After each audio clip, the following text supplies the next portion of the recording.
يجسد نجاح التعاون والتكامل بين مؤسسات الدولة في توظيف البنية الرقمية العامة لتطوير الخدمات الحكومية.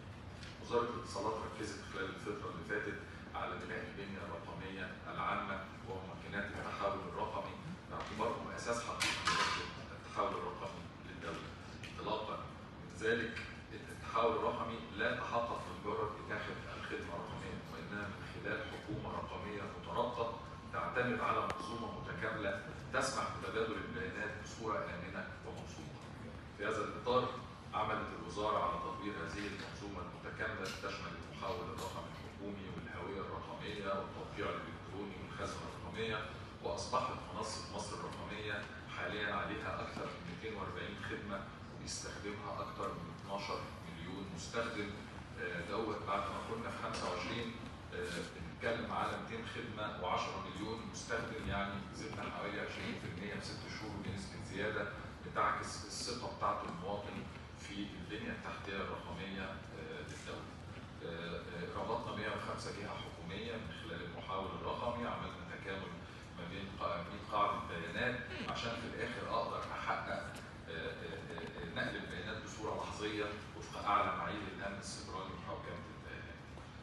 إضافة إصدار المستند رقمي دي يمكن من أول الخدمات اللي احنا بنعملها من خلال الخزنة الرقمية. الخزنة الرقمية بتخليني عندي المستند رقمي موجود محفوظ أقدر أستخدمه بعد كده في إجراءات أخرى وفي خدمات أخرى، مش محتاج إن أنا أطلع مستند بدل ليه وأقدر أضطر إن أنا أطبعه وأتحرك بيه بشكل ورقي. أنا بقدر أشتغل بهذا المستند بشكل رقمي نتيجة إن إحنا بنطبق الخدمة الرقمية، وده ممكن جديد يمكن أول مرة بنستعمله في الخدمة بتاعة تراخيص المحل ومع كعب العمل اللي عملناه أيضا مع وزارة الأعمال. يعني أهمية إطلاق هذه الخدمة أثرها الإيجابي على منظومة التراخيص تعتبر حاجة هامة بالنسبة لنا جدا، وده بيعزز دور القطاع الخاص والغرف التجارية في التنمية الاقتصادية للدولة، وده يعني إن شاء الله يرفع كفاءة تقديم الخدمات ويعزز جودة البيانات وييسر رحلة المتعاملين مع الجهات الحكومية. يعني في المرحلة المقبلة إن شاء الله سنتوسع في تطبيق الخزنة الرقمية وبعض التطبيقات الأكثر استخداما وأكثر أثرا، وإن شاء الله يعني يكون دوت بداية لتطور جديد ومرحلة جديدة من الخدمات.